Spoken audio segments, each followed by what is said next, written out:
students, we all are already done with the preliminary activity. And let's have a review. A. So first one, who will read the... Yes, sir. This weekday ended. Everyone remembered their lines. The audience had laughed at all the right places. The lights came on and all people on stage and looked about. What probably happened next? Okay, what probably happened next, sir?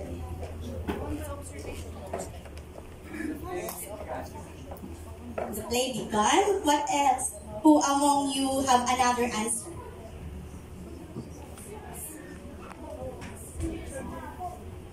Yes? Yes, sir.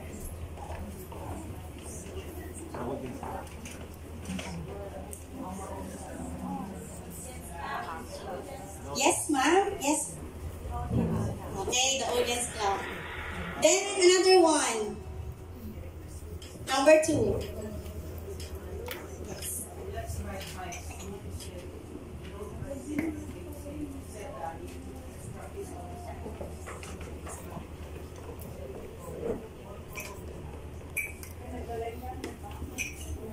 What probably happened next, sir?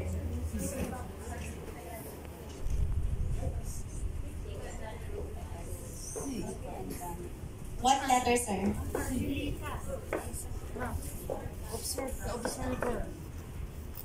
Okay, who will help, sir? Yes, ma'am. What will happen next? Okay, let's read again. Let's ride bikes, Nico said. We rode bikes yesterday, said Danny. Let's practice our soccer kicks. I have a game tomorrow. Okay, said Nico. What probably happened next? Okay. Yes, ma'am. Kindly stand. Letter C. Okay. Now, we will have a game. The title of the game is Complete Me. I will ask for volunteers to come in front. Then, I will give you a jigsaw puzzle and you will complete the puzzle. Then after that, I will ask you something about it. So who will be the 4 volunteers to come here in front? Yes, ma'am.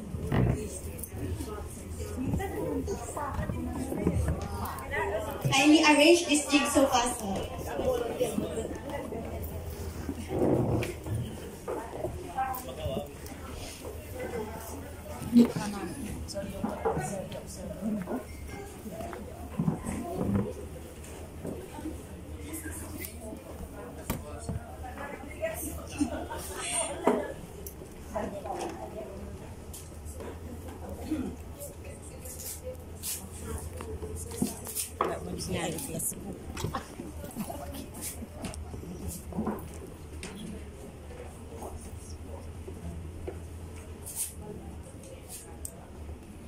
Okay, they are done already. So the first group, kindly share something about the picture.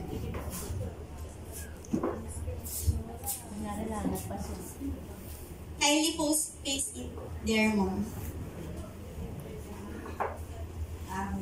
Okay, there.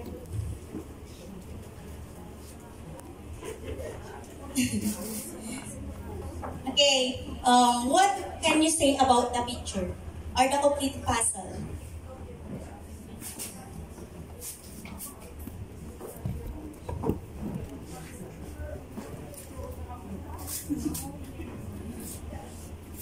Are there any similarities in between the 2 different pictures?